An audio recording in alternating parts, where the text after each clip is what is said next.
The school told me her new name would be Skylar and that she was a boy. Jessica sued her daughter's school district for secretly transitioning her 11-year-old daughter. I did want to tell my mom, but I was told that I couldn't.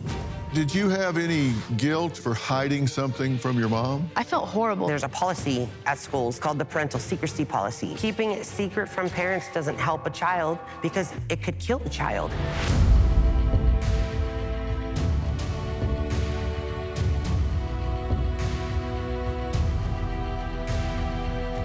Tonight, we are talking about a topic that is highly charged emotionally. It has evoked strong feelings and opinions culturally and political. Why is it such a hot topic? Because we are talking about our children and what they should or shouldn't be taught about in school. We're talking about whether or not they're being educated or indoctrinated when it comes to certain issues about their sexualization. We're talking about if it should be done, when it should be done, who should do it, how much parents are entitled to know. Everyone, and I mean everyone, seems to have strong feelings about it. But here's the thing, I don't really care how you feel. I barely care how I feel. What matters to me is the science, the data. What results tell us is in the best interest of the children. I could care less about self-referential agendas. What I'm interested in doing here at Dr. Phil Primetime is having intelligent conversations where all sides can weigh in and have an intelligent, fact-based conversation, an intelligent debate so people, in this case, parents and educators, can make informed decisions about healthy development of our children. Some people don't see it that way. Some people are not in favor of free speech, they're only in favor of their speech. Those are the people who jump on anyone that disagrees with them and labels them haters because someone dares to question. They dare to give the other side the chance to be heard. Therefore, I have and will be labeled a hater here at Dr. Phil Primetime because I am in favor of free speech and I am going to allow sides to be heard. This is not communist China or Russia where someone tells you what you can and cannot say. This is America, and I'm choosing to stand up to the tyranny of the fringe and not be bullied into silence, and I hope you won't either. We are talking about our children, and they deserve to have us fighting for their future. So let's get started. Across Texas, protesters at school board meetings are accusing educators of forcing pornography or obscene content on children. The anger is largely aimed at school libraries. This is happening all over the country. And I stand here today in front of all of you because I am outraged. How do you not know what was going on your own campuses? This filth is patently offensive. It is not legal to have sex acts depicted for minors. This is the smut that he is finding. We do not need to be having literature that's showing boys how to. I'm very, very frustrated about it, okay? And you may think that schools know the best for our children. You know who know the best for our children? The parents. Educators are being put on notice. This is pornography, plain and simple, and it does not belong in our schools. My first guest, Jessica, sued her daughter's school district for secretly transitioning her 11-year-old daughter, which resulted in a landmark legal victory. This whole thing started when Alicia started the 6th grade at a new middle school. I had started noticing a rapid change with her. She came to me and said, "Hey, Mom, they're opening a new club. The Equality Club is a gender club that you can learn about bisexual, transgender, binding your breast. Don't tell your parents. They don't understand." The staff members of that club helped transition my child into a boy. I noticed her clothes started changing, flannel shirts, hats backwards, Converse with baggy jeans. She had really long, beautiful, brown, thick hair, and it slowly got shorter and shorter until it ended up shaved. So the school called me and told me they want me to come into a meeting, and I felt like I was completely ambushed. The school told me her new name would be Skylar and that she was a boy. Call him a he. He could use the men's restroom. I didn't know how to process anything. It was all so fast, so I cried. The school encouraged her to be secretive and private from me. She's been told the whole time, can't talk to your mom because she won't back you up, she won't support you. An 11-year-old should not have secrets from their parents. Alicia was not confused about her gender. She was dealing with depression because her dad and I separated. It didn't feel like that's what she wanted. I believe in my heart that my daughter was targeted and that she was influenced to become a different gender, against her will. I was very pissed that this whole situation was even happening. I decided I'm going to the school board meeting and I'm gonna speak. And I'm gonna let everybody know how I feel. My name is Jessica. How dare you act as if these teachers, they've done nothing wrong. You allowed predatory information to a young child that doesn't even know how to comprehend it all. Did you think that no parent would ever come forward? You will not quiet me today. Schools and school staff should be held accountable. And I'll fight until the day I die for my kids.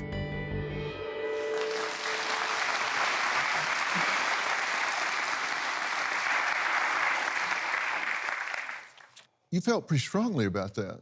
Very, very strong. Do you feel like they thought they were intimidating parents and nobody would challenge them? Absolutely. I felt that they even intimidated me, but I found strength to be able to step forward. And right now you have to be really careful, because if we try to go talk about our kids or bring it up, it's always hushed down or, pushed aside. So yes, I found my voice. And you feel like your daughter was actually brainwashed by two staff members, and your daughter was experiencing a difficult time, right? yes, me and her dad had separated, so her life kindly abruptly changed.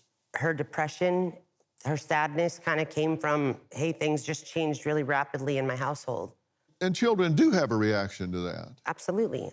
So why would they assume that this was necessarily gender dysphoria? Well, I personally believe that it starts because there's other agendas out there. I don't think my daughter was heard when she tried to express the sadness. I think it was kind of overlooked. She was kind of shy, and I think it was more of a target. I mentioned when I was starting tonight, I said self-referential agendas. Sometimes there's an old saying that if you're a hammer, everything looks like a nail. And if somebody has a certain point of view themselves, they can sometimes put everybody else in that same category, that same mindset, that same position. Do you think that happened with your daughter when she went to this group? Personally, I think what's going on in California, in schools in general, nationwide, it's more of a trend. It happened all abruptly. It's not even a child, it's a number. So I don't think that they're really looking in the best interest or who the person actually is. I think it's just to kind of gather more towards that. So. Okay, get more into that group. Yeah. Was she encouraged in this direction, or was this all of her own volition? Absolutely not. There's a policy at schools. It's called the parental secrecy policy. And by having that policy, our children are very unprotected because it allows them to hide things, including clubs and different agendas that other staff members may have. So it's a very scary time for our kids. Well, was she having suicidal thoughts? Yes, she was. She told the counselor, hey, this is what I'm feeling. I was never told of the thoughts. And as a mandate reporter, I should have known that. It was really heartbreaking as a mom because I got to watch her fall apart, and I got to watch her be taken away by an ambulance, all because of hiding things from parents. That's a life. That's not a name. It's not an initial. That's not just a student. That's somebody's family member. Did you feel like you failed your daughter by not seeing this? I don't feel like I failed her at all. I was out of the loop. I was blown away when I was told what was going on. It wasn't even from my daughter either. This was something that was so pushed by multiple staff that it was just this really secretive thing that happened so abruptly with her that she didn't even know her own change. If this had been her thought, her feeling, her direction, and she had come to you about it, would you have cast her out to the curb? So I'm a Christian mom, And no matter what, even if it's not a biblically thing, you know, to be this gender or believe in this way, I would have loved her no matter what. I would have loved the chance to know that she may be experiencing this so that I can guide her. So she didn't need protecting from you. No, I would have protected her with my life if I would have known. Well, Jessica's daughter is actually here and wants to speak out. I'm always very sensitive and delicate about children, but she wants to talk. She wants to tell her story. A child's sexual orientation, what gender they decide to be, it's nothing that belongs in a school. Stick to what you're supposed to, the arithmetic, and let me handle the rest, because I'm a damn good mom. Schools often say, well, we're respecting the students' privacy. We're trying to take care of their rights. Jessica's daughter, Alicia, really wants to talk about this, and let's take a listen to what she's had to say so far. Going into 6th grade, I was really excited to be going to a new school. My friends invited me to go to a club. They were teaching about gender ideology and how to bind your breasts and how to hide things from your parents. Basically everything that had to do with either sexual orientation or gender identity. It kind of made me uncomfortable. I felt pressure to change who I was, whether that be how I dressed, how my hair looked, what my name was. I was being pressured to become a boy. At the time, I was extremely confused. I was told that my mother would not be supportive and that things should be kept from her, and I figured they must know something that I don't. They're probably smarter than me, and I was never 100% sure that it was right. Everything felt wrong. I got more antisocial. I started isolating myself from everybody. I felt stuck. I definitely feel that the school took advantage of my vulnerability. It was emotionally damaging to me. Well, Alicia, thank you for being here and being willing to talk about this. Yeah, thank you for having me. It's an amazing opportunity. Well, I'm glad you see it that way. And you say that staff members were telling you that if you went home and talked about what they were talking to you about, that your mother would not be supportive. Yes, they assumed that she wouldn't be supportive and that she would never accept me and she would never love me if I came out to her or anything like that. Okay, did they know your mom? No, they didn't know my mom at all. They had never even really talked to her, except for at like an orientation meeting. And they were encouraging you to hide articles that they had given you, information they had given you, just keep all of this stuff where she won't find it? Yes, they told me to keep it in a folder of work that she had already looked at, so she had no reason to check inside of the folder, and the information was just something that an 11-year-old should not be reading. You sought help from a guidance counselor. Yes, I did. It was supposed to be a good opportunity for me to talk about how I was feeling about my parents or things that were going on between my parents, but it slowly turned into them also trying to get me to go to the club that was run by the other staff members and them telling me that I was not who I was, that I wasn't who I was supposed to be. And so what was your thinking? At the time, I was extremely confused because I didn't know what anything really meant. I was just trying to go to school and learn and just make friends, but it really just turned into not that. So you had trusted adults. Yes. One, a counselor. Did you start thinking, well, maybe they're right? Growing up, I was a kid that trusted adults, so I was starting to think maybe they know what's better for me because they're older than I am. They have more wisdom, but it very clearly wasn't true. Did you have any guilt or funny feelings for hiding something from your mom? I felt horrible for hiding things from my mom. I didn't really want to hide them. I kept telling everybody I want to tell my mom, and all my peers around me were telling me, she won't be supportive, she won't love you, don't tell her, hide this, hide that. But it was never something I really wanted to do. Right. You're shaking your head when you hear that. I'm angry the fact that I wasn't involved in it. I didn't even get a chance. Like I said, I didn't get a chance to even try to help with her. They judged me. So yeah, I'm angry I wasn't involved because her life was in danger at 2 points. And how did you finally tell your mother? My mom was pulled into a meeting that I had no knowledge of. It was after school one day. I remember not saying anything in that meeting and being talked over the entire time. Yeah. And I was trying to say stuff, but nobody would let me talk. And I just remember looking at my mom and crying because I knew something wasn't right, but I was glad that I wasn't hiding anything anymore. Glad that she finally knew. And how are you doing now? I'm amazing now. I'm better than ever. I'm extremely happy. I have a really, really good group of friends at the school I go to now. I'm at a really good school as well. And I'm just overall 1,000 times better than how I was in middle school.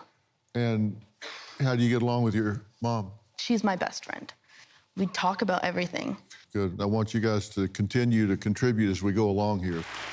My next guest, Adam Larrivee, is a board-certified transgender care therapist who says teachers supporting students change their gender identity are helping reduce the likelihood of suicidal ideation.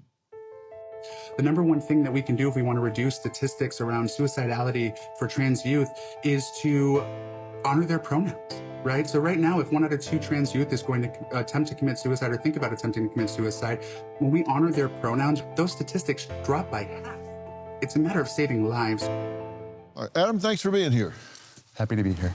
You feel like parents shouldn't necessarily or absolutely shouldn't be told about what's going on with their kids if they are wanting to change their pronouns, explore their identity? I think taking an absolute on a position like that is really difficult because you're going to have situations on either end of the spectrum where youth might be, by forcing them to come out, right, or by telling their parents, they might be put into a dangerous situation. Right. And they could be harmed as a result of that. But obviously, if there are mental health professionals who are able to help that transition or to assess that before decisions like that are made, I think that is probably the healthiest route, just to ensure that we're not sending children into dangerous situations at home. And what does the research tell us on what percentage of the time kids go into a dangerous situation if they do disclose this to their parents? I don't know that I would know what the statistics around that would be. Would you guess it to be pretty low? Honestly, I'm not sure. Yeah. I think the research tells us, and I think common sense tells us, that most parents are pretty supportive of their children.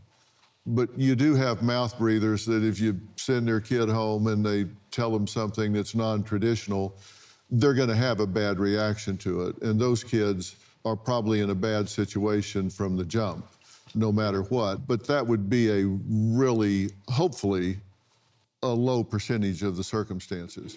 But in this situation, I think you are part of the majority that would have and did, when you found out about it, support your daughter 100%. Absolutely. Keeping it secret from parents doesn't help a child because it could kill a child. It's dangerous. Parents want to be involved. It's our civil right. We birthed them. Absolutely. And your position is that kids have rights too. And if a child is talking to a teacher or a counselor and says, my choice, I don't want this to be out there yet. I don't want to come out to my parents at this point, that you have a duty to the child to respect their privacy and their rights. Yes, I would agree with that. What we want to do is really assess what the barriers are to be able to share that information. You know, so if they say this is my choice and I want to keep this information with me, my big question is why? What is the reason for that, right? If they think, you know, well, I don't think mom's going to respond well to it, or I don't think dad's going to respond well to it. Can you give me some examples to support that? So I think it's a situation that really does require kind of like another set of eyes and another set of ears to make sure that the situation is going to be safe for the kid before that information is relayed. And again, we're potentially putting them into an unsafe situation. Yeah, but don't a lot of kids think that parents might have a bad reaction to a lot of things that it turns out they don't? Yeah, I think that is a normal reaction for a child. I did want to tell my mom, but I was told that I couldn't. Why? because I was told that she couldn't be trusted or that she wouldn't support me, even though I knew she would. How do you categorize a child that is wanting to start transitioning? Is this a psychological thing? Is it a biological thing? Is it a medical consideration? Is it mental, emotional? So gender dysphoria being the anxiety surrounding your gender and not aligning mentally with the gender that you were born with. It is a specialized type of treatment where we really want to reduce the symptoms of dysphoria. Being transgender is not a mental health condition, but gender dysphoria and that feeling that happens when you feel like you don't have that alignment mentally and physically is what we're actually treating. So does that answer the question? Yeah, so the gender dysphoria, the anxiety associated with being in between, not living the way you feel like you should or whatever, that is a mental health condition. Gender dysphoria, yes. And that would be treated by a mental health professional. Correct. Someone that has specialty training in that regard. Correct. I mean, ideally, right? Ideally, some right. therapists. So my question is, how many teachers, staff, coaches have that kind of training? It'd be a very small number, right? Yeah, I would say, yeah, very small, if any. I don't know that teachers are the people who should be doing those types of assessments or determinations. Teachers are there to educate.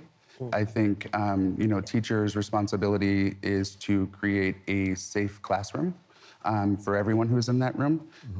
But to be doing mental health assessments or anything along those lines would be outside of their scope. But do you think that's happening? I don't think it's happening on a consistent or regular basis, no. I personally disagree. It's happening in kindergarten. I mean, I know that it's in the schools. Once I came forward and I decided, you know what? I'm going to make my voice heard. So many children came forward with similar situations. It's happening. Do you think teachers are changing pronouns and not advising parents? So the teacher is making the determination about the child's pronouns? Right. I have never heard of a case like that, no. Where do you live? Florida. Wow. Wow, I never heard of a single case. Huh. Have you heard that there are like 10,000 districts that have pending legislation to stop that? Reckon why that's happening? I think there's a lot of factors that influence situations like that in legislative policies, but I think legislation doesn't necessarily always reflect what's actually happening or going on. Sometimes it's about the politician's platform or a variety of factors that would play into that. Yeah, so you think that's just a totally made up problem? I think it's, similar to issues like when gay marriage was on the table, right? And we were discussing that, and there was a big issue about that nationwide. I think that politicians and news outlets have a tendency to use rhetoric and to twist facts and information to gather votes so that they can stay in office or obtain office. So in terms of teachers telling kids that, what their pronouns are, that just doesn't make sense to me, how that would kind of align or why that would happen or how that would even be allowed to happen. Well, that would be great news if that's just totally made up and that's just not happening. Yeah. Because if they don't have the training like you do, then they don't have any more idea than a goose how to go about that, and they wouldn't be any more qualified to go through that process with a student than they would to take out their spleen. Right. Right? I think that if you guys are a perfect example, that there are circumstances of this happening. Yeah. But I don't think that it is a common thing. I think we would hear about it more if that were the case. Well, your point, though, is that we are hearing about it, but it's just media hype. And I certainly don't think that teachers or staff are lined up at the door to the school when it convenes in the fall, and as kids come in, they start saying, okay, what do you want your pronouns to be? And I don't think that's what's happening at all. But I also don't think that it's not happening. According to the William Institute, about 300,000 youth, 13 to 17 years old, identify as transgender. That doesn't mean that that was suggested to them or that it was brokered with a teacher. but it is a very small percentage of the school population. I think it's 55 million kids in public school. So it's a very small percentage. My next guest gained attention after a video went viral of her reading from an explicit book she discovered in her son's public school library. After seeing a September 9th school board meeting in Texas on pornography in the schools, I decided to check the titles at my child's school. These books include pedophilia, sex between men and boys. One book describes a 4th grade boy performing oral sex on an adult male. This is not an oversight. Do not interrupt my time. Everybody, I will stand here until my time is restored. These books are in stock and available in the high school. Pornography is offensive to all people. It is offensive to common decency. Is our next speaker. Well, Stacy says that there's an intentional push for this material in schools. What do you mean there's an intentional push, and what material are you talking about? Well, I'm speaking specifically about pornographic materials, and let's define what pornographic means, and that would be a depiction of acts of sex. And what I read aloud are verbal descriptions of acts of sex and also illustrated descriptions of sexual acts. Now, there is a coordinated push because I noticed they've all come in the same time period, which started at around 2018 to 2020. And the purpose, I think, is definitely to desensitize our kids to these materials. And, you know, we have laws against this in this nation. That's the thing. You cannot show these images or read these passages here on this program. So how is it if I can't show it to you guys, to your audience, or we can't broadcast it, and it's illegal at the federal level, how does it magically suddenly become okay inside a school library? That makes no sense. You're saying these books are just in the library? Yes. And any child can walk up and take them off the shelf? Correct. And look at them. Can any child check them out? Yes, absolutely. And one of the books in particular, which was one of the worst, which was illustrated, it was in the comic book section alongside, you know, the Black Panther and the Avengers and Superman and the DC comics. So you're going to accidentally stumble across something that's completely X-rated in the comic book section. Mm-hmm. What are you saying should happen? Well, they shouldn't be there, right? Because if we're following the law, if I can't sit down on a park bench next to a child and be like, hey, what do you think about this, little boy? Why could you have that same material in a public school library paid for by your tax dollars? That makes no sense. There's a big disconnect there. Yeah, well, some of these books that you're talking about do have stories and depictions of sex acts in really, I mean, they're drawings, but they're very graphic. Mm-hmm. One in particular that you provided is a grown male with a young boy. And that's a crime. Right.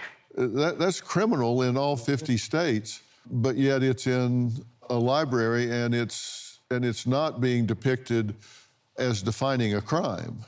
Right. I mean, is there an age-appropriate point at which that is appropriate? For pedophilia and to share that, I don't think that there is an age-appropriate time to share that. Where's the librarian with this? Who is monitoring these? They're offering help to get the book. I can walk in and they'll guide me right there. So they're there. And that's actually what happened. They are the ones that are actually selecting these titles. So we have a lot of what looks to me like activism going on by the librarians by bringing this kind of material into our school. Well, are you wanting to ban these books or restrict these books? Because people describe you as wanting to ban the books. Right, they say you're a book banner. No, they're still going to be available to any adult who wants to buy them. We're trying to remove them in the presence of minors. They should not be in the presence of minors at a school. And that doesn't seem so radical to me. I mean, we have R-rated movies, we have PG-13 rated movies, PG movies, and it seems that that's an attempt to categorize materials so it's appropriate for different ages. And you're not wanting to ban books, even though that's what you're accused of. You're wanting to restrict access to different ages. Hi, y'all. I live in Pensacola, Florida, and I just wanted you to know what's going on around here. There's an English teacher who has compiled a list of 150 books she feels should be banned from our public school libraries. Fortunately, before any of the books can be banned, they have to be reviewed by a committee. So I joined one. Bottom line, if you want to be on one of these committees, please just message me and I'll get you connected. Lindsay says that children have a right to see different viewpoints, different experiences, and even see themselves represented in the books. And you think that's important? Absolutely. Our First Amendment protects our students' right to receive as well as to express ideas. And just listening backstage, I do want to touch on the definition of pornography because it is imagery, pictures, or verbiage that depicts sexual activity, but it's only meant to arouse. When a book has no other educational value but the sex, yes, that is considered pornography, and I'm on the same page with you. That doesn't need to be in our schools. You're talking about First Amendment rights, but do you agree that there are books that children would be too young to see certain sex acts depicted? Our educators and librarians curate our libraries to put books in age-appropriate categories. So the idea that that would happen is definitely diminished. Some books are mirrors, some books are windows, and it's important for our kids not only to see their lives and their struggles reflected back at them, but for them to also look in somebody else's life and be empathetic towards their struggles as well. And if we totally restrict that from our kids, I don't think we're doing them any services.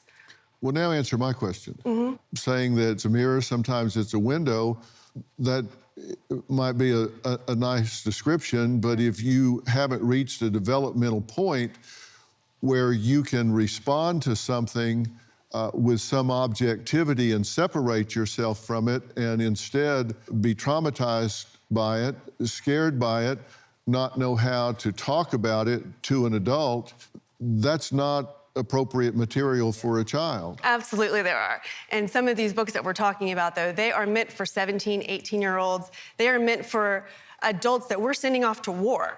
So we're not talking my third grader reading genderqueer. So yes, our librarians, our educators, that's their job. That's what they went to school for, to determine, as well as the American Library Association, to determine. But even the author of genderqueer genderqueer says this is not for young children. It's not, and it's not in libraries for young children. It should be in a place where only 17, 18-year-olds can access it. Same with books like Push, All Boys Aren't Blue. Some of these books are even seen on the AP Literature exam. You keep saying our schools, but there's a lot more schools than your school, right? There's a lot more libraries that may not be following policy. I'm glad that your libraries are up to date, but it doesn't... Well, no, they aren't. 40% of all book bans have come from the state of Florida. We're not up to date at all. But it's something that we are trying to access policy to make it better. Speaking of being banned, you can't get in the library. Right. I got a notice from the high school principal that I was not allowed to enter the library again. And that was because I wanted to go back and, look at some of the other books on the display, because sometimes you can't judge a book by its cover. You won't know what's inside until you pick it up and look at it. And one of the books I found was actually worse than the original genderqueer book. It has, a mom and a dad having sex, but in a different way where, they've switched the gender roles. And I think that's extremely perverse. And I don't see how that's helping a child, right? She's saying, well, you want them to see themselves or you want them to be supported. Well, who will stand in the gap for America's children? Because there is not support happening here. There is corruption happening here. We are corrupting our nation's children by exposing them to things that they are not meant to see. We have to protect our child's innocence, because if we don't, is there childhood at all? We have to keep up this fight. And as parents, we're going to have to become very involved and start paying attention to what's going on in our schools. You were referencing protecting your child's innocence. So what did you mean by innocence?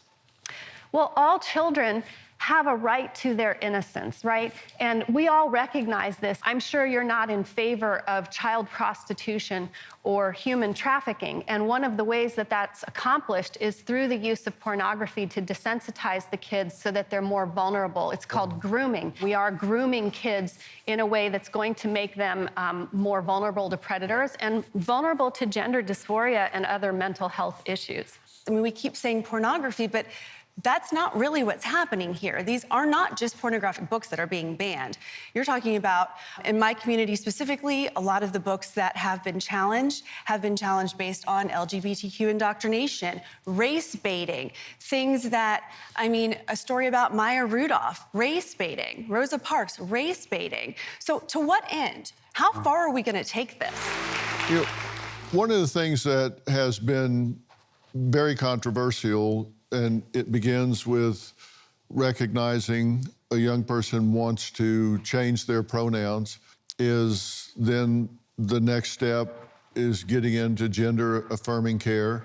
And by the way, the American Psychological Association, the American Psychiatric Association, the American Academy of Pediatrics, the American Endocrine Association, I can just go down the list, all support gender affirming care for those that feel that's what they want to do. And I'm not a physician, so you can weigh what I say against all of these medical associations. But a systematic review of data in Finland, Sweden, and England concluded that the risk-benefit ratio of youth gender transition ranges from unknown to unfavorable. And that really concerns me because I think the first rule for physicians is to do no harm, and to support something that you don't have long-term data that it does no harm seems really unusual to me. The evidence just does not support the notion that affirmative care of today's adolescents is net beneficial. And that's something that I think we have to really weigh. And so I dug into the actual studies. There's a 2011 study from the Netherlands. Depression decreased, but feelings of anxiety, anger, gender dysphoria, and body satisfaction didn't change after pubertal suppression for 70 transgender adolescents. In 2015, a UK study of 101 adolescents who received pubertal suppression and 100 who didn't, both groups received psychotherapy and both saw improvement in mental health. No statistically significant difference in psychological functioning at the end of the study between the two groups. And if there was no difference and one had irreversible changes, that seems to me to be a pretty high-risk choice. And I wonder if we're rushing too fast towards those treatments. The good news is that you're willing to come here and talk about this. Yeah. And I think we've had an intelligent discussion, have we not? Yes. Absolutely. And I'm just protecting the debate lane. Yep. And we're going to have intelligent discussions so people can make up their own minds. I want to thank all of my guests for being here tonight. I also want to thank you at home for watching. When I talk about this issue, I mention all these medical organizations support gender affirming care. They've studied it, they support it, they agree with it. I don't think history will be kind. I think there needs to be more research done before they do what they do. I just feel that way, and we'll see. Time will tell.